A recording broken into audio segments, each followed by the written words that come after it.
You're listening to the RMPodcast, the official podcast of Red Moon Productions. Here are your hosts, Brandon Davidson, Keith Cheatham, and Sean Sebastian. Enjoy.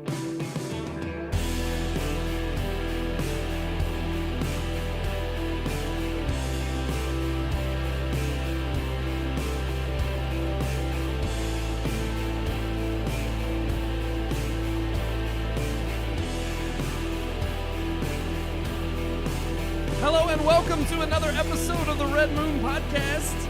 We are coming back to you live from taking a week off. That's right, guys. Everybody saw like a best of last week. No, not this week. You're getting all of us, every bit of us live here in the Red Moon Studios. I am one of your hosts, Brandon Davidson, alongside our normal new host, Sean, Sebastian. Sebastian, and Keith Cheatham. Cheatham. I used it like brand. I was like brand, and I immediately thought bran flakes. It's like Brandon's just bran flakes. I'm bran flakes. No I'll take bran that. flakes for you. No bran flakes. the flake of the bran. Could you do that one more time for the camera? The flake of bran.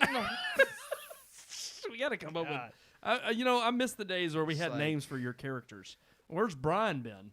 What's he been Next doing? door. Oh, gosh, what's he been doing on vacay? He's been in the drunk Well, tank. I guess it's not vacay. It's The drunk quarantine. tank. He's been in the drunk tank for like 5 months. Oh. You know. He won't social distance. We got so- breaking He news. said, Brian, I don't social distance. So What is it? That's true. Breaking news. That's right. Since we've been off, since we did not have a live show last week, the fact of the matter is that guess what, guys? There is no more COVID. Yeah. It's done. It's the gone? world's cured. There's no more now, coronavirus. I think Everything's that's- open back up. Everybody is healthy as a little ark. I think that's fake news. I don't know what you're talking about. Then I saw it on CNN. Yeah. It's got to be real. it's definitely real. Because if that was fake news, well then we'd be pulled off the internet. Okay, we'd be banned. So nobody has to worry about anything. No. In fact, you don't even have to watch this show. Go out and play, okay? Go out and play. I still. So you said it's. I don't know. I What? don't know. What? You're What are you gonna telling say? me Well, that's good. that You got a nice That- frosty beverage over there? CNN is or isn't fake news? I don't know. I'm not going to be the person who calls out the fake news network, okay? Oh, that's... You can't handle the truth. I don't know where you're going with that. But we actually do have true. breaking news this week. Yeah. In fact, so breaking that no, we did not make a lower third or a full screen. But we do It have just happened. We have a web page that we'll pull up during the show when we get to that part. It's amazing. It's kind of crazy. Was not What you can do with technology. just insane in general what the news is all about. Kind of groundbreaking and something unexpected that I don't think any of us saw coming. Especially with should I just go and tell them? Oh, we can wait. We still got to. Yeah, let's wait. Because Let's wait. you mentioned groundbreaking, but you know what's not groundbreaking? Another Best Picture The winner. Best Picture movie we're about to review. Yeah. No. And that was my biggest problem with it, is that it was so just blah. But, I mean, we'll go ahead and pull the review up and listen to it, and we'll discuss it.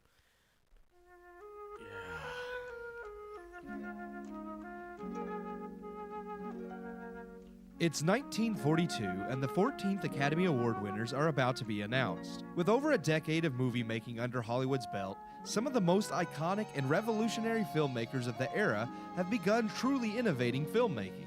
With the likes of Hitchcock and Capra in full swing, classics such as The Maltese Falcon nominated, animated films now mainstream due to the brilliance of Walt Disney, and Citizen Kane, one of the few films that can contend with Gone with the Wind as greatest film ever made, also nominated, this year, more than ever, showcases the rapid growth of Hollywood, but also the questionable voting of Best Picture winner by the Academy.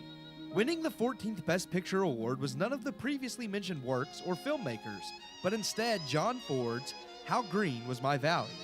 Ford, who won his third Best Director Oscar for the film, had previously directed the more critically acclaimed and well-known The Grapes of Wrath, for which he had won his second Best Director award.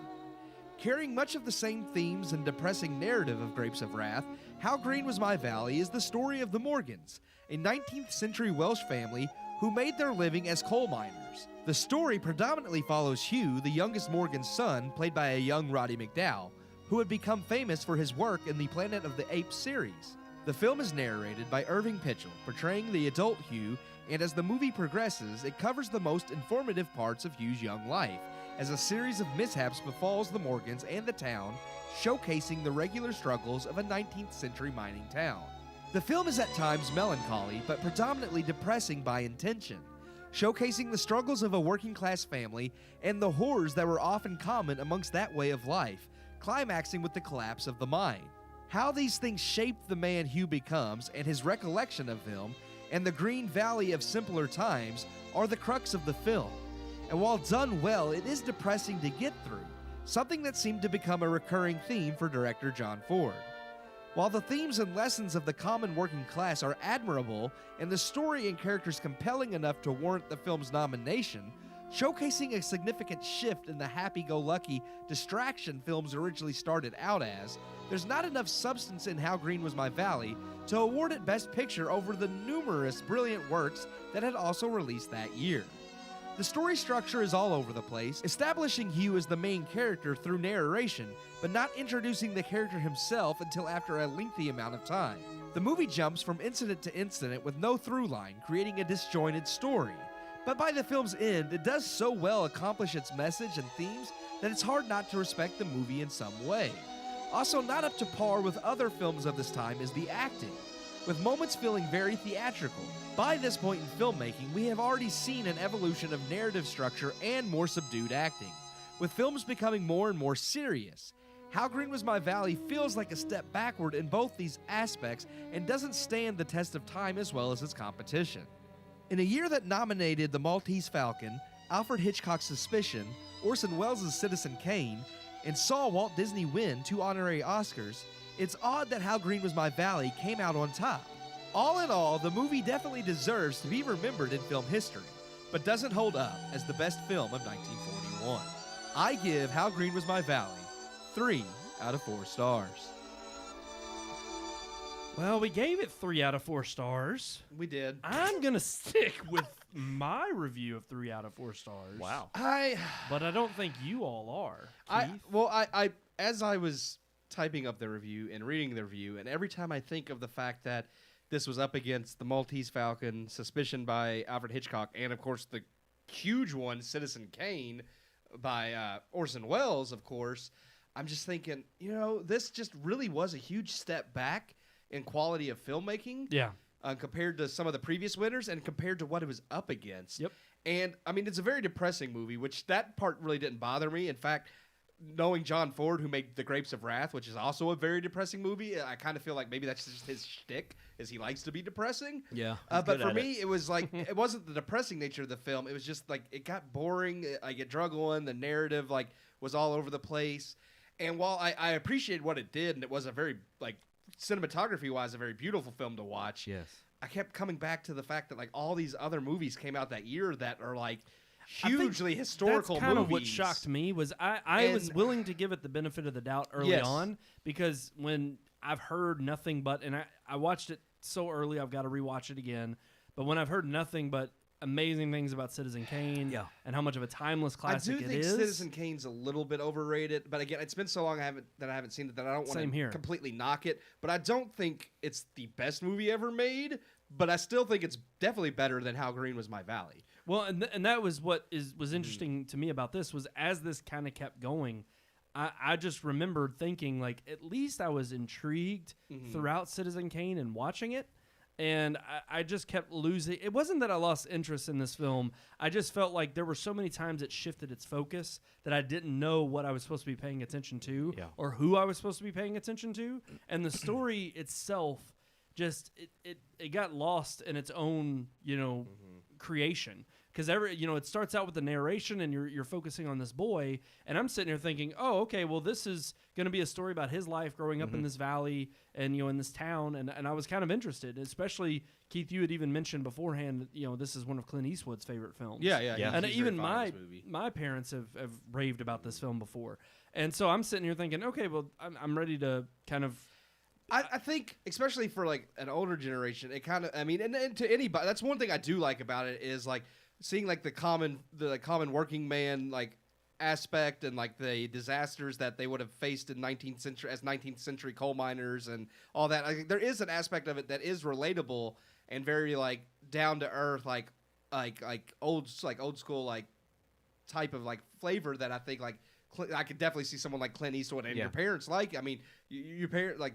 The Waltons all like they loved the Waltons. Oh gosh, yeah. So it's like I definitely could see like that appeal there, but to me it just didn't have enough substance for me to feel like I do think it deserves a spot in film history. I don't feel like it deserved to be the best picture winner though. Yeah, and I'm kind of like, even though I gave it 3, I kind of want to walk that back, and I'm feeling Oh more. no! I'm feeling like First ever change. 2.5.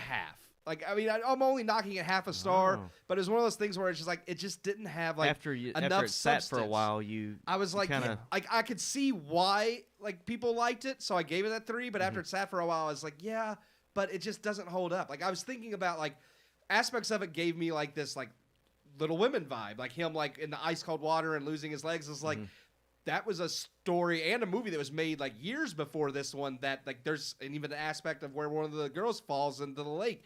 And there were certain like story beats that I could see from other stuff, and then it gave me this like October Sky vibe. That's what I got from it. Yeah. And I was sitting here like, he's gonna get out. Yes, he's gonna get out. And even though October Sky came years later, they did the story better. So much better. Yes. So I'm just like, and it doesn't have that ending either. I don't want to spoil it. No. But it sets you up for failure if you're thinking you're going in for that. No. But that was part of the problem. Is at least October Sky focuses on Homer throughout the whole movie. Yes. And you get pieces of who's influenced him in his life. Yeah. But in this movie, it takes points away from. I mean, Sean, you brought it up when we were just talking about it off the show about how even the narration stops about 40 minutes in. Yeah. And there's a 40-minute gap where there's nobody talking over the film. Right. And that's what I thought the whole film was going to be, like a narration, a following of this kid, and it's going to be because the narration was his older self, right? Wasn't it? Yeah, narrated? him as an adult. And I just kept thinking, well, sooner or later we're going to see him as an adult. Yes. And it's like, well, no, we never do. At least we know that he lives.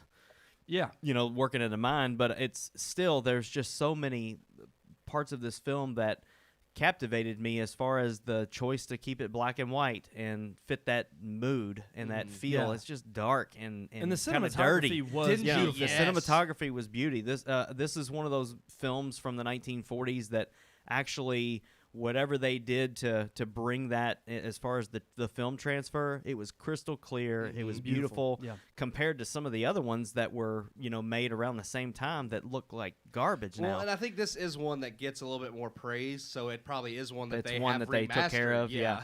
But I agree completely. I only gave it 2 out of 4, and that was just simply because for the first part of the movie, just like there's a trend with some of these movies for me, the first part of the movie hooks me, and then it just trails off into nothingness. I was gonna say again, going back to like the Homer Hickam issue, is it's like you again starting out with the narration of the boy, but then we immediately go to now it's about the father and his 4 older sons, and you're kind of getting an idea of like, okay, this is who he sees being men in his house, but then it goes to there's a strike at the mine, and it's actually like basically showing the formation of a union. Yes. And I liked that. I thought that was interesting because nowadays you hear about the union, and even when you talk back to the times of like Jimmy Hoffa and that kind of stuff, you already kind of know what it means to have a union. Yeah. Right. But to see these people say, no, we're thinking about forming a union, and to see it kind of come into fruition. And the fact that even back then people were saying, no, you're not going to do that. That's socialism. Yeah. And all of that. They used that word twice in the movie. Yeah. And that stood out to me. And that gave me great interest in the film a little bit more in the middle.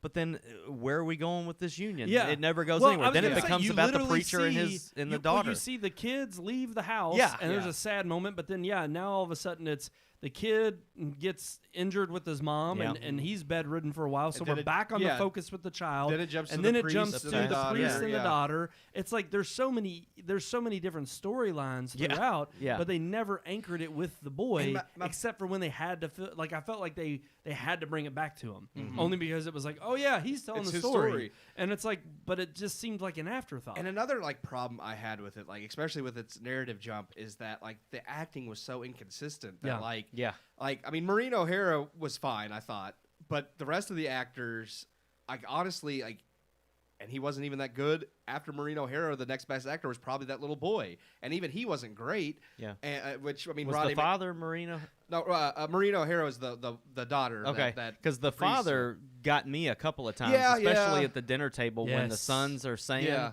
when they're voicing their opinions, and he's letting trying them to say tell it. them. Yeah, but then he's just like, well, get your clothes and go. Like, Yeah. I mean, Yeah. it It's heartbreaking. yeah. Yeah. Because it is like, he doesn't want that, Right. and I love even the mom's reaction, because she's playing Mama Bear, and Yep. she's like, Yeah. don't you let them go out there and do that. Yeah. And yet at the same time, he's like, I know they're grown men, they have to make this choice on their own. And I loved the dichotomy. I just felt like the story should have been focused on the family, which it was, but because of the so many offshoots that they had told, but they were anchoring it with the perspective of the boy at the very beginning, it just started going off on these trails. I mean, even with the impact of like the story of like the church and how involved it was in the community. Yeah. And I'm like, I understand what they're doing. I know the story they're telling, and it was the impact of this whole community on this one boy's life. Yeah. And that is kind of the tragic nature of what he tells you at the end is, how green was my valley. I Right. grew up in this time, and I cherish so many things from back then. Yeah. But yet there is still this sadness of what it became Yeah. and what was left behind. But then again, I felt the exact same way. I was like, yeah, that might have been your memory and your experience, and I'm glad you felt that, but it wasn't conveyed in such a way that it impacted Right. me the same. It was better conveyed So- than Boyhood. I would agree. I would agree It with makes that. me wonder, like, how good is the novel that it was based on? Like, Yeah. does the novel has to be Jump read all around over. like that? Yeah, I mean, if it's a 1,000-page book, then yeah, it has room to do that. But in the time that this film lasted, I didn't feel like it needed all these extra story arcs. I felt like it needed to be, even the description of the movie when I was reading it was basically just, this is the life of this boy and his family in a coal mining town. Yeah. And I'm just like, okay, cool. That's something I'm interested in, because I know that kind of lifestyle was both heaven and hell for the people that Yes. lived it. And I just wanted to see that. But then I got all these extra just Like, filler. honestly, I even love the parts and the moments where it's like after all this other stuff happens in the town, and then we finally come back to the boy, and then it's like he's got to go off to school, and then Yeah. that becomes a whole nother story arc of yeah, how the he teachers that- beating him. And Yeah, and that I was was so stupid. It It's was. like, Well, it was just random. It Yes. was like it became a part of the story where I'm just like, the people going Do to we school need- and maybe teaching him to this- box and then beating the teacher. I'm Yeah, like, what is it going was on? comedic, but just wasn't needed, or was, it would yeah, have very been. It random. would have been useful at the early beginning of Yeah. the movie. It would have been good at the start Yeah. if we knew the film was focused on him and his coming of age, but it didn't focus enough on his coming of age. It focused on these instances and then tried to use his perspective as like, see, these are what shaped him. And I'm like, Yeah. but I don't see that it's shaping him other than the narration. And, for me, the most emotional part didn't come until the very end, and that's when he's discussing like about the past and like how green was my valley. When he mentions like, men like my father never die; they live on in my memory. And like I really liked that spiel, Yeah. which is kind of like with you. Like I kind of wish there had been more of that Father, narration. son, Well, and- just and- the father, yeah, son, and the that narration, and that yeah. because I thought that narration actually was really good, because when he was talking about like men like my father never die and how green was my valley, I was like, man, I'm feeling the emotion now, Yeah. but that was absent throughout the rest of the movie. Yep. Yes. It's like the only time I got any emotion was when the Too little, narrator too late, was like, basically. yeah. Yeah, exactly. Sad but true, and such was my valley. That's how green was my valley. 3 out of 4 stars. Now officially 2.5. I'm not going to change it. That's it's gonna say that is you can fine. note it. You can note yeah. it And- somewhere. and- but- yeah, Exactly. you know, I it's could maybe like- note it on our It's website. like this film Yeah. just doesn't live up to our website. What Yeah. is that? Ooh. Funny you should ask, Sean. Do you know the address? No. I'll tell you the address. Okay. RedmoonProductions.com. Wow. Simple as that, guys. Do you have to put www? No. Search Red Moon Productions. Oh, sh- and Dot boom. com. man. All right. .com. Like That sounds Hollywood.com. good. Yeah. Which doesn't exist anymore. Nope. It Neither does Hollywood. Yeah, true. Well, they haven't existed for the last 100 years. We've seen in these Academy Awards. Yeah. I mean, Yes. I used to True. think that like the Academy, like in recent years, have just like the Academy's just dumb. They keep making these voting with these dumb choices. Yeah. But now, after having gone from the very beginning, I I'm realized waiting for the glory days. Yeah. When's that going to it's happen? like, I was like, I don't know. Are We're there st- any? We're in a Here's the thing. mess.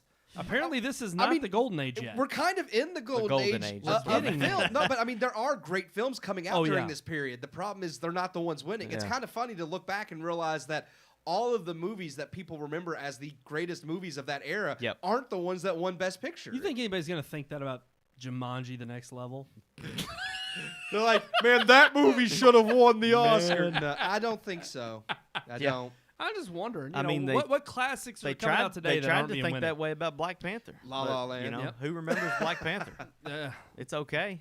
But I mean, who I like Black Panther. Really, I I know, do. but I mean, It out of shouldn't all have- those movies, it shouldn't have been is that nominated for Yeah, Academy a Best Award. They Picture tried Best to Picture. make it the one Yeah. that you would remember, and it's Yes. like, no, Yeah. it's It's not not. memorable. Exactly. There are the politics that play behind Yeah. the scenes, and it's like you can't fool the viewers, and you can't fool. I mean, we've seen that thankfully with Rotten Tomatoes. Yeah. But I mean, I don't Over think the course Avatar of the should have been last- nominated either. But you know, Hey, hey, I'm it just did- kidding. for special effects. special effects, yes. absolutely. No, not Still. even that. Still, man, I can I see still him think now. it looks great. Some of the That's special fine. effects. I'm waiting for Some the of them. 4K, James Cameron. Yeah, I well, want the 4K. Well, I mean, now the sequels have been pushed back again. the so- sequels will come out before that original comes out in 4K. that's true. Let's. So never. It's Right. funny because that's one of our topics this week. But All should right. we talk about the breaking news first? Well, yeah, I yeah. think we teased it. We should we probably definitely get at we it. already are like how long are we into this show? Most 20 of the minutes people in. that watch Yeah. this are They've going to already be like, looked "What it are you up. even talking about?" But Yeah. still, Yeah. go ahead. All right, Go for guys. So this Have at it. came to us. Obviously, we never get breaking news on this show, which is fantastic. Dropped a little bit, probably about hour and a half, 2 hours ago. The fact is I'll pull it up here. Hopefully, I think I still Well, have you it. can't say it because the article was written at 1:30 p.m. Oh, we got an ad for Pacific Variety on here, or for Home Depot. Huh, But well, Hey, you know, hey, at least it's Home Depot and not something it very should be inappropriate. Lowe's. It should, should be be Lowe's. Lowe's. Actually, I Well, prefer I Home see if I can. Depot. I'm gonna What? see if I can zoom in. love Home Depot. Are Really? you Yeah. serious? Yeah, I like Lowe's better, but Yeah. Home Depot. Wait till Menards gets here. Okay, now yeah. Menards. Yeah. nobody's It opens in arguing August, that. and as soon as Menards You can opens save up, big I'm all money over at it. Menards. Save big They're not a money at sponsor, by the way. Menards. They're not. We're just always digging, I trying like to find Menards. more. So what's this headline? All right, then let's go to it. Here it is. I'm gonna try to zoom in to get around this Home Depot stuff. Ooh. Oh gosh. Look Okay. at that fancy Look- technology. So Look at Universal AMC theaters forge historic deal allowing theatrical releases to debut on premium video. That is the longest freaking title of an know. article Variety I've ever sucks. had. Gosh It's like sakes. who reads Variety? All right, so basically, Can I'm I not, say one thing real quick? yeah. If you, no, like, no. Go ahead. Go ahead. It's a little bit off topic, but if you notice that AMC picture in the article, they use that shot of that theater for every AMC. Yeah. Every article about AMC is that It theater. must be the theater. They've got like just a stock image just- of AMC, I just- and that's that- it. Rebecca Rubin and Brett Lang. That must be the theater down the street from their house. Yeah, It has to because be. like every time I see something about AMC, it's like, why is it I mean, always that theater? It definitely looks like it was taken on an iPhone or something. Yeah, it's I'm like sure they it just was. took a shot real quick and used it for Okay, the article. Probably But just a Google all photo. right, we so- digress. The actual story. Universal Pictures and AMC theaters have put aside a bitter feud and signed a multi-year agreement, that will allow the studio's films to premiere on premium video on demand within 3 weeks of their theatrical debut. and that's major. That is huge. Yep. Yeah. This has been something that has been a point of contention for a lot of theaters just within the COVID craze that's been going on. And the fact of the matter is it's like I don't know. I'm going to open it up for discussion because the truth is this going to be a game changer? I mean, this is a multi-year deal. Is this going to be a game changer for theaters and shortly, years to come? Shortly after Trolls World Tour released and Yeah. did so well is when the feud really started because both of them were kind of going back and forth on Twitter and online with comments about, well, you know, you're not going to make it if you break away from this deal. Well, and AMC we're not was gonna threatening to ban I all know, Universal I know. It films. was just kind of childish, really, Yeah. but Yeah. it seems like all that, you know, back and forth has been straightened out, and it sounds like it's going to be good for both parties involved. So, but how many times have you seen stuff like that where it's like this huge, like just like the Sony Spider-Man, disc yes. It's Yeah. like there's this big blow up, and then all of a sudden it works out, and part of me feels like they do that on purpose to get attention. Yeah, Well, exactly. But here's the thing too: is we kind of talked about this. Like, this is something obviously the big studios wanted and the theaters didn't because they thought it was going to drive traffic away. Yeah. Now, which again, we saw this blunder from AMC throughout the course of their PR stunts of the first wave of COVID. And the fact that everything was shut down, and it was like, oh no, we got to go out and try to find these funds, and we've got to, we're hurting right now, and oh no, that was all rumor. Actually, we're fine, we're doing good, and that was on the eve of everything reopening. Sure enough, cases rise, theaters back off again. They're not opening up in major cities, so now all these theater chains, AMC, Cinemark, Regal, they're all pushing everything back again. So then they're already in the issue of not opening, not having, most of it has been the studios just saying, hey, we're not releasing movies. And then, of course, if the movies don't release, the theaters have nothing to launch, and they can't open for, maybe for a month or two, they can have movies that are in there that are old classics, but you can't have that for 6 months. You have to have new releases come out. Because otherwise, what is the point in going?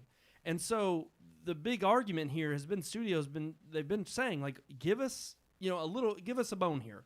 We want to release these movies. We want to get them out to people to see them. We don't want to screw you over. But, of course, the theater owners were telling us, no. They are trying to screw us over. They are trying to pull our chain, and they don't want us to succeed, and they just want money in their pockets. And yet here this deal is, and it's particularly for the fans, ultimately, but they're going to both make money. They're both going to make money. That's what I really found interesting, because really Universal could have been, screw you, AMC, we're going straight to on demand whether you like it or not. They really didn't have to cave in any way. But I feel like because there has been this push to save the theater, Universal's like, well, we'll cut some type of deal. And, of course, AMC's going to jump on that because now they get a cut of the on-demand profit, too. Yeah. So they're like, well, see, look, we worked something out, and the theater's still going to be significant, but you can have your on-demand, too. So it's like they kind of have their cake and eat it, too. I don't necessarily think – I agree with what you're saying, but I don't think Universal – had all of the power in this situation. No, because if their films only show on demand, they're not going to get as not much in money. theaters, they're still not going to make as much money. They're wanting to double dip theater and VOD. Well, yeah, and it's only fair that if AMC is going to lose out on some of the theater bucks, then they should get a piece of the pie with VOD. Well, used to, like, the window was a 90-day window, like, for theaters, and you couldn't put anything on a home market before 90 days. Well, see, okay, first off, this was agreed upon by the studios and by the theater owners. Yes. And it was always the theater owners pushing that because, again, they didn't make any of the money up front. Yeah. And it went towards the studios. So then they were being the sticklers here, saying, no, this is how we want to keep it.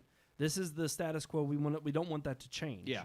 But yet, at the same time, all the studios are coming to the table saying, we just want a shorter window. 90 days is ridiculous in the days of streaming. Yes. And now we're having to wait way too long before, by the time the movies are out of theaters and truthfully on video on demand, either you've forgotten about it or you loved it so much that you're already buying it day one and you don't have to worry about those people. Yeah. But my question about this is why did it take the COVID crisis and the theaters having to keep pushing back there? Because the thing, it shows the studio's power in one sense because they obviously don't have to bring their movies out. And if they don't bring their movies out, then the theaters have nothing to show. So they're still eating out of the hand of the studios. But at the same time, the studios do. I do agree with Sean in that aspect. Is like when you think of movies like Fast and the Furious and Jurassic World. Yeah, those are expensive movies. Universal wants that blockbuster theater money. Like now, like Trolls. And stuff like that. They're like, yeah, we can release that video on demand and still make a huge chunk of money because kids are going to be just as happy sitting at home watching it. As in fact, parents are probably happier to keep their kids at home watching it than having to take them to the theater. because it doesn't cost them $50. Kids can't watch Fast and Furious. Yeah. Or Jurassic World 3, No. most of them. So I'm just saying, look at like a movie like Greyhound. Like, has that made its money back? No. I'm I really doubt it. curious. No, Nothing not at all. on Apple TV So that's Plus what I'm saying. has. It's been abysmal. It doesn't matter to me how epic the movie. I think Trolls World Tour was a fluke in the sense that it was parents at home with their But kids. we had Scoob.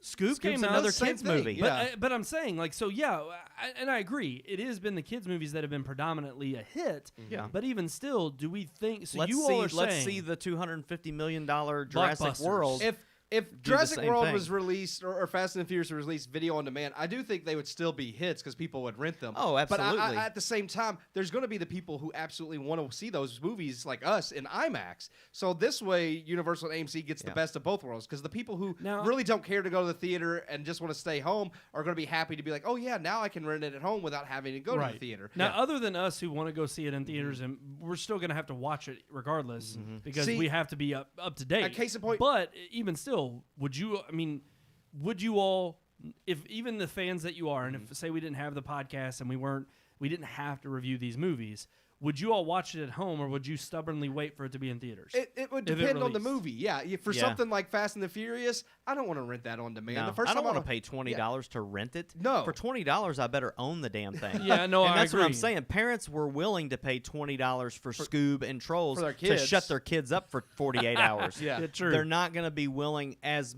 willing to pay $20 for another Fast and Furious and here's movie. the thing: Fast and the Furious, I love because it's just eye candy. But my thing is, that's part of the experience is the theater. It's the theater. It's yeah. like without the theater experience, that's eye candy Yeah. that I really don't care as much about. And the thing is, like for me, I want to go to the theaters. And I see someone like my parents; they would be just as happy to be able to sit at home and rent it on demand because they don't want to have to go out. Right. So for that, like. That's a case in point where like the theaters and Universal would win because they can get the money from people who don't want to go to the theater. Yeah. But yeah, I would rather wait until Fast and Furious came out in theaters than pay it on demand because I just at this point you're not going to see Fast and Furious for any of the story elements. So And we're talking about 3 weeks. I'm just like, if you can't deal with the fact that the movie's going to be in theaters for 3 freaking weeks, I think it says in the article 17 days is the minimum. I'm like, if you can't wait 17 days to release your movie on video on demand, there's something wrong there. Like, let the theater have their 17 freaking days and then release it, and you'll make twice as much money. I agree, and I don't think that honestly. I don't think the theater are arguing that that's not. I mean, they're happy with that, but they want more. They want more days. I think the studios themselves would love to release it right away, but then at the same time, they're also admitting with this that they don't want the theaters to go away because of those blockbusters. Well, I found like so. I feel like my point is I feel like this discussion, and this is kind of the same argument that Sony had about the Spider-Man controversy. It was like deals were underway. Obviously, the story got picked up, and then it got out there in the open, and it was like, hey, you all need to make this deal happen and make fans happy. But my question is why was this not something that they were willing to confront and contend with well before the COVID crisis? The theaters and, weren't hurting. Yeah. Well, the theaters weren't, but the studios obviously would have I wanted just this. think it was but an it seemed eye-opener. it seemed like the studios were wanting this a long time ago, but the theater owners were obviously so stubborn. They were like, hell no, we're not going to the table for that. You all just want a bigger cut of the pie. Yeah. And then all of a sudden they're forced into this position where they're like, well, crap, if we don't do anything, if we don't give them any leeway, they have the movies that we want to show in our theaters. If they don't release them, then it's going to get to the point where we don't even have money coming in the door. We're gone. I think part so of it. why did it take them so long to admit that it's like, okay, we need to come to the table and come to I some think kind part of of it agreement. is the fact that like Hollywood is very adverse to change. As much as they promote change, they're very adverse to change anyways. I mean, they always fight everything: color, sound, streaming.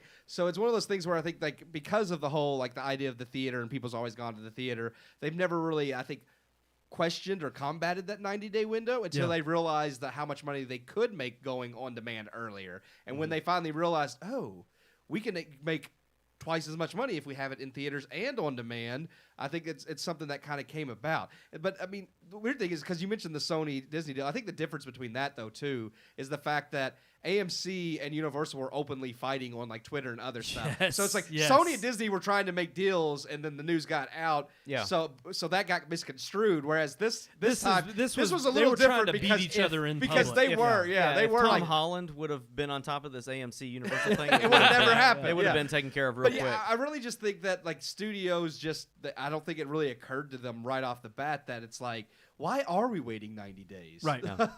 No, I mean, I agree, but I just feel like it's sad that it had to get to a position of, because just this week, and this was another one of our headlines before this breaking news, was that you had moviegoers signing a petition to try to save the theaters, and they were trying to get Congress to use some of the stimulus pack money To save the go theater, yeah. to save the theaters.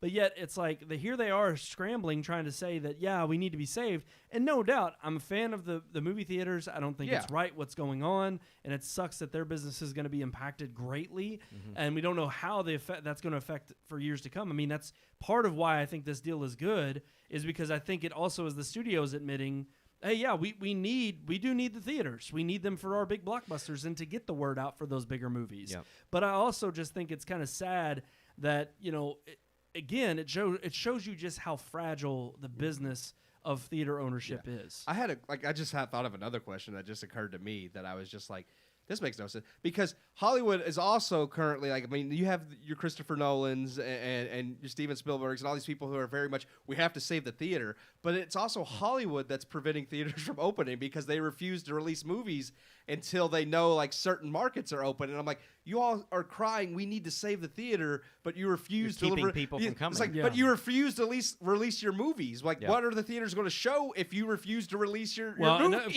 Of course, they're not going to. Yeah, they're going to say for the safety of the people. It's wrong for the theaters to open up. It's like, how do you save the theater without giving them anything? Well, and that's honestly premiere? that's where I'm kind of like, why are you going to the government, to Congress, to ask for the taxpayers to bail out the theaters when I'm like, Hollywood's got plenty of money. Yeah. Why the hell are they not stepping up and trying to save the theater chains? Yeah. You're telling me that they can't come up with enough of their millions of dollars? It's like, if you really care about the theater business and the movies that are showing there, you'll put your money where your mouth is. But they're too busy saving whales. Well, and trees. Other things too. I mean, they've got a homeless problem in L.A. That's true. They're not worried about that. You know how they took care of that? They put porta pots at every exit for the homeless people to sleep. I was like, that's how you solve your homeless problem. You just give them porta pots at every. You give them a reason them? to stay. They live in them or something. Well, no, that's not shelter. That's not helping them. They just said, we know they're sleeping under the overpasses. We know they're pooping on the street, so let them poop in a porta pot. Yeah. It's like you can be civilized. You won't lose your humanity. It's no dignity lost there. It's like, good job, guys. You really helped the homeless out. Yeah.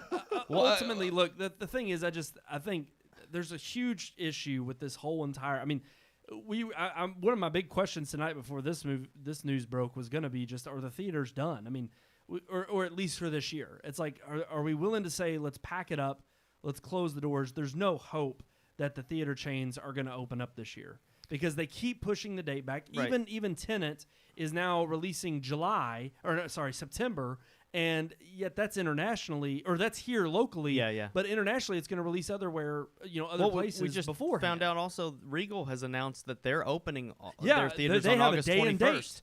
And they said we're not stopping this time. We have to open. But my question, kind of rolling even that news back into the AMC thing, is what about other theater chains? Are they going to make the same kind of deal with Universal? Like, how are they? Like I said, Regal, if they open, is that the second biggest, or is Third? Cinemark? I think that's the third. Cinemark's the second biggest? Yes. So it's like, what about Cinemark and Regal? Are they going to strike deals with Universal and other studios to do VOD 3 weeks out? Because otherwise, AMC's they're double dipping, because they're getting a cut of the VOD. Yeah. But Regal and Cinemark aren't. So how's that affecting? But they're only double dipping to the extent that I feel like the theaters are open where they are. I mean, it's like AMC in terms of the U.S. is completely shut down. Yeah. So it's but so I'm mean, saying they're all open the overseas. deal, though. So all they the are profits going to from be in the video US. on demand. Yeah. AMC's getting a cut of how much we don't know, but if it's 10% of the video on demand, that's huge. more than making up the difference of not the movie not being in theaters You know, longer. maybe- And I think it'll be in theaters at the same time that it's VOD. No so doubt they next are year. double. No doubt next year when the exactly. theaters Maybe are back not this open. year, yeah. There's no doubt that this is going to be a back-end deal that I think benefits AMC early on. The question is that going to be a continued deal? Because with them saying multi-year, that's what we don't know right now. How many years? How many Yeah. years? At least 'Cause two. I couldn't see Yeah. Universal signing on to this for many years. yeah. Or I couldn't see AMC I have doing two that thoughts on that. either. One, maybe Regal and Cinemark need to threaten to ban Universal films just like AMC did, Yeah, so they get a cut. But two, I could see this evolving into more studios and more theater chains. Like, you have this major something that's never been done before between AMC and Universal. This may be the and spark. when other studios and other theater chains see this, I could see them all trying to like NATO. Like instead of going to the government and asking them to bail them out, I could see NATO now saying, "Well, how about we try to make a deal like this for all theaters?" So, I mean, it would be interesting. I mean, I do think we're going to start to see maybe a more permanent, like window that's maybe not even 3 weeks. Maybe they change it to a little bit longer or a little bit less, but some shorter window with a on-demand release, like a right after. No doubt. I do think this is the start of something. It's interesting because it's like I think this also is a sign that AMC is hurting the worst. Oh yeah. I think this is a sign that they're willing to go to the table right away because now they said that has I been know they largely did. exaggerated. Of course they did, but of course now that the truth is that they keep pushing it back. Right. I mean, because that's really where it is kind of. Hurting them is in their PR statements because it's like you all keep pushing the date back and saying you're fine financially, but now we know that you're not. Yeah. And then you're cutting this kind of deal to kind of save your own ass. And yet at the same time, it's like Regal and Cinemark are not making this deal. It's not. They're not at the table. We haven't even heard one peep about like them. They've just been like, we're going to open eventually, and that's about it. AMC's like the only one. Granted, I know AMC is the largest chain, but still, they're the only ones you keep constantly hear about like being in threat of going under. No, I mean it sounds like if they continue to make these kind of deals, they may end up being one of the only left.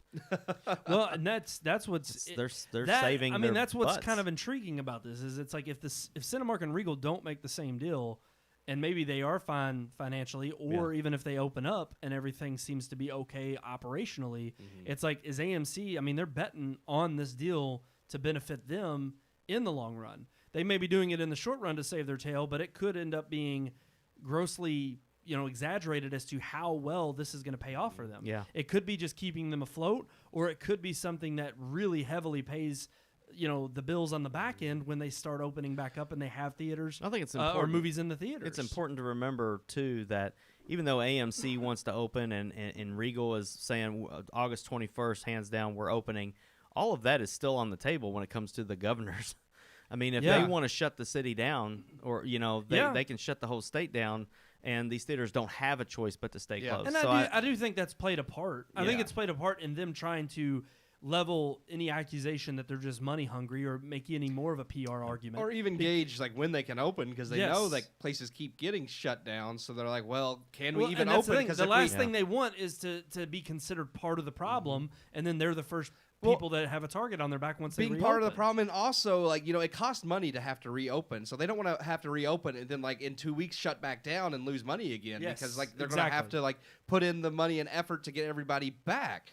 And I mean, and that's another thing I thought was interesting about the 3 week window as far as the theaters making money is because those first 3 weeks are when studios make the most money. Like they get the largest percentage of ticket prices the first 3 weeks of a film's opening. They get like 90% like the first week, then like 75% the next week, and theaters really don't start making money off movie ticket sales until after that third week. So that's why I thought it was interesting that the 3 week they're willing window, to actually compromise and say that 3 weeks is fine. Because now AMC is like we're risking the chance of we know like most of the money those first 3 weeks are going to the studio anyways. And now we're risking the chance of people not coming in after the 3 weeks because they can rent it at home. But they're getting the cut. Yeah. They're getting the cut after they. But that's probably why they're willing to risk it because they're like, well, if we get a cut of the VOD, it's working out. And that's the bigger question about all this: is if it pays off, are other theater chains going to join in, and is it going to be a nice compromise between the studios and the theater owners to where it benefits the theater owners, and the studios are willing to kind of give them a cut, so that the theater owners can stay open, so that they actually have a place to show their big blockbusters. And it's like, I do think it's a nice compromise after all the bickering we've seen, especially between Universal and AMC. I just think it's ridiculous that we've seen this play out in such a way that if you all would have just come to the table and heard each other out instead of just trying to stand your ground as to, on Twitter. Yeah, who had the bigger what to play. It's like I feel like this would have been a resolution that could have been reached a long time ago, especially after the success of Trolls. Yeah. And instead of AMC trying to come out and play big man on campus, like we're going to throw our weight around, and it's like if you didn't see the writing on the wall of the effects that this was going to play out even through the summer, you were just remaining hopeful and tossing your weight around without quietly waiting. Without even having any weight to throw around, because they're the ones that's that need exactly. money. It's like they're the ones that have been the biggest talkers, and yet they're the ones who are also we've seen in the most trouble. Yeah. Whether they like it or not, that's the story that's going around. Yep. So I don't know. Time will tell, but I'm. We've beat this horse. It Yeah. intrigues me. It intrigues me. It is, yeah. It's interesting to see where this is going to go. It is. All right, guys. Are we ready to move on to our unique weekly segment? Yes. Well, yeah. Well, then let's roll it.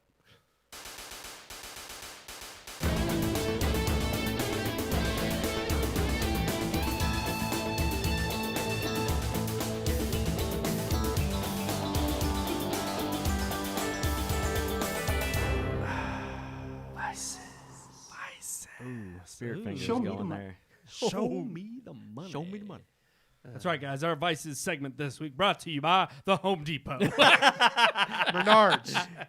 It would be so great to have a sponsor. I ain't gonna lie. I know it. It would. When Because it would Menards be great to opens- come out like that and do that. When Menards opens in August, I'm going straight there and being like, hey. Hey, you know Yeah. what? You heard about movies? What happened to your family member that owns the gym? What happened to that, man? You need You to don't call own them. no Jim. He's like the Thought he senior was- accountant or whatever for him. though. Well, yeah. give him a call, man. Yeah. Like, hey, Put in a hey, little word. Hey, we need you to Hey, fund us. here's what we'll do. When your gym's open. Yeah.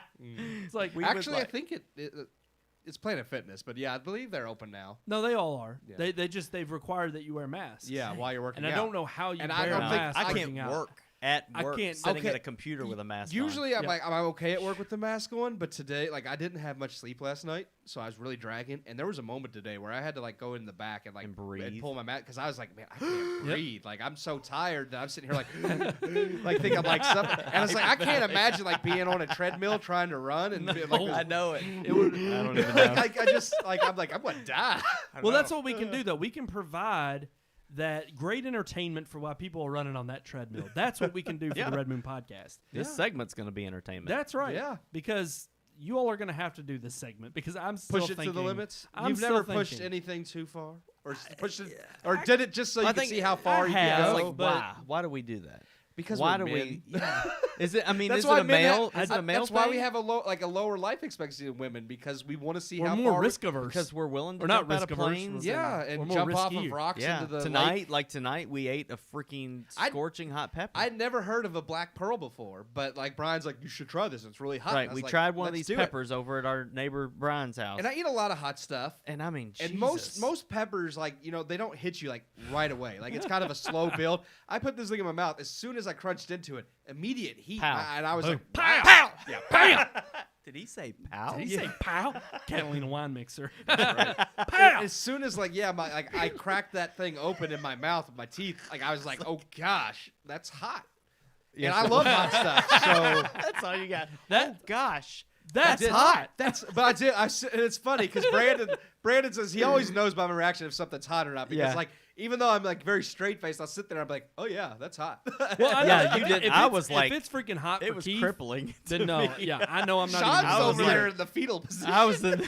It had me I just wanted to be held. Somebody. Just for future It was so notice for freaking hot. fans, I have some Carolina Reapers growing in my Oh garden. gosh, you're teasing it. You got to And commit to it They're now. they're almost fully grown now. They just need to ripen. So I'm here in either a week or two. And Sean said he'd do it with me. I'll so do we'll it. You got to see. do it. We're gonna. I'm not gonna eat a whole pepper. We're 'cause gonna I have to don't- have milk. I don't want to die. I'll have milk. I can get a gallon. Well, because they're hotter than the please. actual. We talked about doing the chip. Skim. Yes. I don't want water. I'll buy White whole. water. Oh, we were gonna do the I'll chip. buy whole Yeah. just because whole actually is supposed to help the best because it rinses It's the oil greater stuff. thickness. That makes sense. Yeah, Mm. but yeah, we were gonna do that packy chip, but actual Carolina Reaper's hotter than that chip because that chip's not as hot as the pure pepper. That's why I'm not. Oh Gonna my eat, yeah, gosh. I'm not gonna eat a Man. whole pepper, Dude, I don't feel safe doing This on little the pepper air. that we ate tonight was Yeah. about the size. It was smaller than a marble. It was about the size of a pea. It Yeah. was about the size I of mean, a really. pearl. I Yeah. looked at it It and I was was the just like, size of a "That's pearl." that's it." it got you. And it, And that's probably that same size is probably all I'm gonna do to bite off that pepper. I'm not gonna eat a whole Carolina Carolina Reaper Reaper. because I don't want to die, but I am want to see how hot it is. So really, I'm You I'm can just, eat one without dying, but people have had like. Well, they've I had- know I couldn't. They It have was had worse adverse on my health lips. issues. Once I from licked doing my lips after I ate it, which was a huge mistake, That was that's it. when it did it.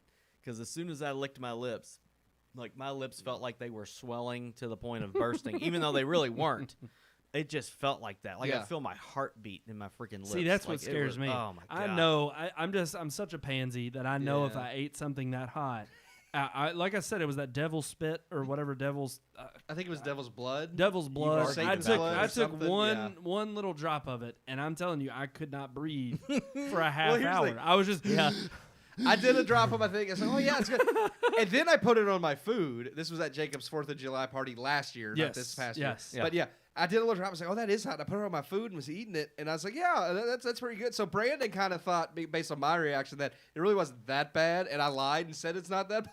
Maybe when you're Yeah, he mixing did. it See, with he some was food cruel. or something. I was cruel. I wanted to see Brandon's reaction. So I was like, yeah, it's not that bad. See, no, you know what I'm gonna do now to up the game? You got to eat this Reaper, you two. Yeah. But you got to do it, and then you're gonna wear some masks with it. Okay. No. You're gonna put a mask Oh, on. gosh. And have to You'd probably breathe die, yeah. through the mask. That would kill me. I'd Yeah, be you like know what? hyperventilating. Yeah, Yeah. we're gonna step up the game. I'm going to get a seed out of that pepper and hide it in something of yours. Screw And you're you. never- I'm gonna die, and you're gonna come in to do the podcast. Is one that week, real, and I'm is gonna that be what dead. is that what does it? Is the seeds or the oil, like the oils and It's also juices the inside? people say the seeds are the high spot, but it's really See, it, I it felt really like is it was the the oil It because is, no, it is. just can't get it off. It Like I is- wiped, I licked, I put my lips in my Mountain Dew. Like I was soaking my lips in my drink. It's and a it common never would go away. misconception that it's the seed, but it's really not the seed. I'm It's- guessing it's a the carbonated oil and beverage the, is not gonna. Because you help, can, if you know. touch them and Yeah. then wipe your eyes an hour later, can- you can burn your freaking Well, eyes people out. have like really hurt their eyes, like touching like a Carolina Reaper, and then like if you touch your eye So after we need to that, wear like, you rubber could blind gloves, yourself. too. Yeah, we Yes. probably should. Yeah. Like, Okay. just because See, like we're doing all the code. We're literally getting ready for COVID, Yeah. so we can eat a pepper, not to be weary of the it's like, the we're gonna virus. wear going gloves around. because I don't want to like get Carolina Reaper in my eye and go blind. Yeah. But I will say that look, I do think it is a guy thing of the so-called pushing I'm not the limits. saying women don't ever do stupid stuff. No, but of they definitely course, don't do it as much as They just men. they Yeah. don't willingly do it. I mean, we've just we've like- driven we kinda around peer and pressure them shot into it. potato guns at stuff. Like, Yes. it's just like stuff that would get us arrested in a minute. We've done, and I'm like, I look back on it now. I'm like, why did we do that? 'Cause But we were I mean, it was stupid. funny, and I laugh about it Yeah. still about all the stupid crap that we've But done. do y'all have but- any kind of specific instance of like you just knew, like, and it could be anything because we're talking about kind of stunts. But even for me, it was like, this just sounds so juvenile and so innocent. It makes me look terrible. Like, ooh, wow, you're such a baddie. It's like, but I remember just breaking, like, if I broke my curfew or something, and it was like when you're pushing the limit and like knowing. You're riding that like, oh no, if Like, my you got the parents Fonz do on the find Harley out, over Yeah. here, that's right. staying up past 10 o'clock. Woo! Yeah. I'm telling you. But it's like, what in that regard has been like an instance where you knew, like, you were pushing the limit and you probably Push shouldn't it to have. the limit. Do y'all have any instance like that? Trying to. I know I have to have had, but I I mean, just can't. 'cause think we're- of I any mean, off we're the top of talking my head. about I can think of peppers one, but and- I can't talk about it. Oh. Like, I mean, I've got one that I would say I'm pretty ashamed of, but I'm man. not gonna talk about it on See, here. pushed it too far. Ooh. Just tease it. Just tease Just it. tease it. It's Yeah. something personal. It's something very Hey, personal. There's personal things, Yeah. I just think it's and there's that's- public things. we're going to talk about it after the show. Yeah, baby. We need an after hours. No, Hidden I- camera. But y'all don't have any specific. I mean, y'all I can think of. Again, if you go back to like you're saying something other than a stunt, that's the only things I can really think That's of. fine. Yeah. I mean, that's Because I fine. remember like when I went skydiving on my 18th birthday, Yeah. and I remember like I was hyped, I was ready to go. You go through about 6 hours of training before they let you do it. So you spend all day there training, learning about the parachute, learning how to fall, all this stuff, watching video after video, signing your life away. Yeah. And then you finally get up there, and I'm flying in the plane. I'm thinking this is the coolest freaking thing ever, until the dude opens the damn door. Yeah. And you look down, and he says, "If you don't get out on the wing of the plane and let go, I'm pushing you." And then that's Oh my when gosh. I was just kind of like, maybe I went too far this time because I could literally die. Yeah. Easily die Yeah. doing this. And it was like then I mustered up the courage to get out on the wing of the plane and hold on, and you're just letting your feet dangle behind you. That's so creepy. And then he's giving you the signal to let go, and I'm just like, no, I'm not letting go. Oh, wow. And so finally he just said, I'm coming out there if you don't let go. So finally I closed my eyes. I said that, God, if this is it, take me, please. Okay, I've heard. And went and let go and just went back. And I you're still here. screamed, and I'm still here. And once the chute came out and I was steering it, it was the coolest freaking thing I've ever experienced.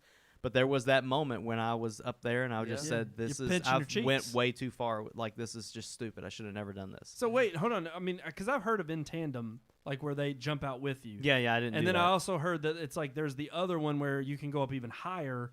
You free fall fast, or no? In tandem's where you free fall. It's from I think a larger height. In tandem is with someone connected to you, right? But you go up, and you can free fall doing that. Yeah, you go higher, right? But it's like I know that with I did static line, which is you jump out of the plane. And there's a cord connected to you. And that as soon as you let go, once you get far enough away launches. from the plane, it pulls your chute for you. Okay. See, that's probably what I would do because I wouldn't trust myself to pull the cord at the right. I didn't get to pull the cord. Yeah. Well, and that's why they do it in tandem is because you're not pulling the cord; they are. Yeah. And so it's like, but it is kind of cool because it's like you free fall for like 10 seconds. Yeah. I got and about. It doesn't seem I like a got long about time, but 5 or 6 seconds, and then I was pulling. I mean, it was 8,000 feet in the air. So oh my gosh, man. it's like, oh god. I don't think I could do it. That is pushing the limits. That's some. And my fun. dad went out before me, so after he went you out, had to. and I saw that his chute came out and he was floating down fine, I still had that feeling like, man, I should never have done this. Asked to do this on my birthday. Like I should have never done. This is too much. It's too far. That by far set the bar because I don't have anything that. I've never drastic. jumped out of a plane. But you've probably done other things that would have easily got you killed. Come on. No, that's true. I know, and that's the thing. But you knowingly and willingly did it. Yeah, oh yeah. Mine, and it's funny because I can or do you have a specific instance? No, I'm trying. I'm really like, and I don't know why I'm drawing a blank because I know I've had to have done something. Because I know that I just never jump out when of you a put plane. it that way, I've done some stupid stunts. Whether it was like I remember they were coming through one time on our street putting in. I mean, riding to Boston with Brandon, like that was 98 miles an hour. It's like I want to go fast. I like Sonic. That might have been the most life-risking thing I've ever done. Now. No, but I remember they came through on our streets and they were putting in sewers, and so they had everybody's yard was dug up down the street, and we went through and made mounds so that we could jump bikes. And I remember sometimes it was like the craziest, ridiculous mounds for like, an 11, 12-year-old. Yeah. But when you're hopping these things and you don't realize how hard you're going to slam down, I mean, I cracked my nuts on those things so many times. I've seen people break the bike frame doing jumps like that. Hell yeah. And it's it's not a bike that's meant for it. Right. And I had like one of those little, it wasn't a trick bike at all. Yeah. It was it's your before Huffy. exactly. It was like a little your Huffy. Walmart Huffy. Yeah, that's right. It was. And so like I'm sitting there jumping these things. And I'm telling you, there was another time, too. I remember I had a mountain bike this time. Woo! Ooh. But I always rode it over to my buddy Logan's when I was younger. And I just remember always doing these stupid stunts where, like, Logan would try to throw stuff at me while I was riding on my bike. And one time he threw a bat at me. And it went through my spokes on the back wheel. Yeah. And, of course, that jammed my tire. Yeah. And if I stopped well enough before it made me just flip. Yeah. But I did. Like, it was just like, there was things like that where. I thought of one. Oh, and here we go. You actually were there for this one. So. Oh, boy. Wasn't the gazing ball, was it? No. That wasn't. That wasn't dangerous. Because this really was a dumb thing that we were doing. It was at church camp. And it was when we were not yes. Because I actually did it 2 or 3 times and let them do This it to was me. stupid. We were like, and Patrick, my cousin, was actually the one that kind of introduced us to this. He's like, this is something we did at band camp as a meditate. It's like, that was not meditating. That you were just stupid. Can I make one real quick disclaimer? Yeah. Don't do this at home? No. No. There are flutes that are just as much as pianos. I'll just say that to settle a disagreement. Clarinet. Okay. Clarinets. It was a clarinet. There are clarinets. That cost just as much as a piano. Okay. Yes. Yeah. Okay, that's all I'll They say. had an argument about that, but that's okay. Patrick got pissed. Oh, Okay, wow. Like, you beat my ass. Because he said that a clarinet could cost as much as a piano, and he's like, "That's not true." I was like, there's no way. I was like, that's bull. "Yeah." Anyways, continue. I'm sorry. He showed us this thing where like you kind of bend over and take 10 deep breaths, and when you come up, they basically just choked you out because you're Yes. already like from bending over, taking the 10 deep breaths, you're already kind of like hyperventilating, and then like he cut off your windpipe and knock you out, and you wake up in a few seconds, and we thought this was the coolest thing. Sean's like, No, you the stupid. I let them do it to me like 2 or 3 times because like I don't know why, because I was stupid. But the part that I think the moment where I really realized how stupid it was is when your dad let them do it to him, and we knocked Dennis out, and he didn't, because he was older. He didn't wake up in a few seconds. I mean, he No. did. He wasn't out for like a whole minute, but it felt like that because of how much longer he was It out. was I like did 30 not- seconds. I did not Yeah. know this. Well, Yeah. here is okay. I've never and heard It was this. like 30 seconds, and he's laying there, and I'm like, he's not waking up as fast as the rest of us did, and it freaked me out. And he did wake up, but I was like, yeah, maybe this is really stupid. Well, and, Wow. okay. Here's Yeah. the crazier thing too, because I remember I did it. I think about twice. Yeah. And it did. There were instances where it was like you felt like you were asleep for 8 hours, and you really weren't. You were. It was like 5 seconds, but it felt like a full night's sleep. Tristan, one of our buddies, always had an issue with sleepwalking. Oh my God. And there was He an issue. sleptwalk. He actually sleptwalk, and we thought thought he woke up. his mind was so blown that he got up and he was just freaked out. They knocked him And out, he started we thought, walking. Yeah, we thought he was freaking out because Yeah. he gets up and just starts like speed walking down the hallway. We're like, Tristan, are you okay? And then Are he you okay?" just stops and turns around and he wakes up while he's walking. And the look on his face was just like complete and utter like where am I? And like he woke up in the Dang. middle of his Yeah, sleepwalk. It was 'cause- freaking. And the weird thing is, like, I knew he had sleptwalk, but I never actually. Well, actually, he had done it because I remember he did it at Yeah. at his house. Yeah. He had sleptwalk, and I actually had seen him do it once before because there was a time we stayed at Derek Carpenter's house. It was me, Tristan, Neil, and Derek. And We're Tristan, name dropping Yeah. a bunch of Yeah. peeps. Yeah. Tristan, No last names. Tristan started. He got up and was sleepwalking in the middle of the night. And we're like, "What's he doing?" And me and Neil and Derek were actually still up playing like Xbox or something. And Tristan's like sleepwalking, and Derek picks up this basketball and like hurls it. And hits him. He hits him straight in the gut, and he just like "Ugh," and wakes up and looks around. And I was like, "That was such a douche thing to do." But no, the other thing that I thought is, and this is even crazier. So not only did your dad do it, but there was one night, I think after Bible study or something, we were all in this huge room, and of course it was the collective group at the end of the night, all the chaperones, all the kids, and we were about to depart for the night. And we, as a few kids, were talking about how exciting this was and like how crazy They and let cool us it was. do it entirely. They let us actually knock somebody out. 2 people, because Ty was one of them. Yeah. They let us knock out 2 people, and the adults stood there and watched as we did Well, heck, this. Dennis, let us do it too. Well, I know, but it's Yeah. just like I have no freaking Yeah. clue. Oh, your mic, I think, just went out. Yeah. I think it just cut off. Yeah. It did cut out. Uh-oh. Yeah, now it's back on. There. That's Yeah, that was it's on weird. now. Yeah, I there don't know it if is. the connection That's just weird. loose. Yeah. Yeah, it was just loose there. But no, Huh. it was just insane. Not in 2020. No. It was dumb. I would not advise that you do it. Yeah, I'm never going There's to like nothing therapeutic. like let It's someone choke me out stupid. again. But It's stupid. No. Ugh. yeah, it is not meditating Did you in see any God? way. No. No. No, but I did dream. I was saying, dreamed. I yeah. don't remember what I dreamed, but I I definitely do dreamed. vaguely Wow. remember having like I don't know, maybe I was on a roller coaster. I don't remember. I just remember having some sense of like doing this with my hands in the air, and then it was meditative for him. and then Hallelujah. Hallelujah. and then I woke up and I was like, I don't know. It was insane, but definitely Yeah, it was stupid. dumb. It Just sounds, dumb. yeah, that's really stupid. So yeah, that was our advice to say, don't push the limits too far, guys. Yeah. That's the moral Push of it that to the story. limits. All right, guys. I want to thank everybody for joining this week. Mm-hmm. You know what we can do though? What's that? We can give out a little bit of our info, Mm? a little bit of love for the email Love. folks out there. That's right. Oh gosh, I don't know what I'm doing with my buttons down here. It's been a week, okay? I've been off for a week. Woo! That's right. You can email us, everybody, at rmpodcast@redmoonproductions.com. Where? It's right there at the bottom of your screen, Sean. You want to look at it right Right there. Well, No, your no, right hand's no. on it. Oh. There it is. There- Ooh, oh. ooh, ooh. Yeah, no, you're in it. He tickled You went right through RMPodcast it, at man. redmoonproductions.com. That's right. Got a little bit of that porch rocker. Zip it away. All right, guys, that's going to do it for this week's episode. Oh, we got some things in the future coming. Like the peppers. That's all I was alluding to. Some peppers. That's definitely happening. All right, guys. Until next time, I am one of your hosts, Brandon Davidson, alongside our normal new host, Sean Sebastian. and Keith Cheatham. so until next time, we'll see you right back here in the Red Moon Studios.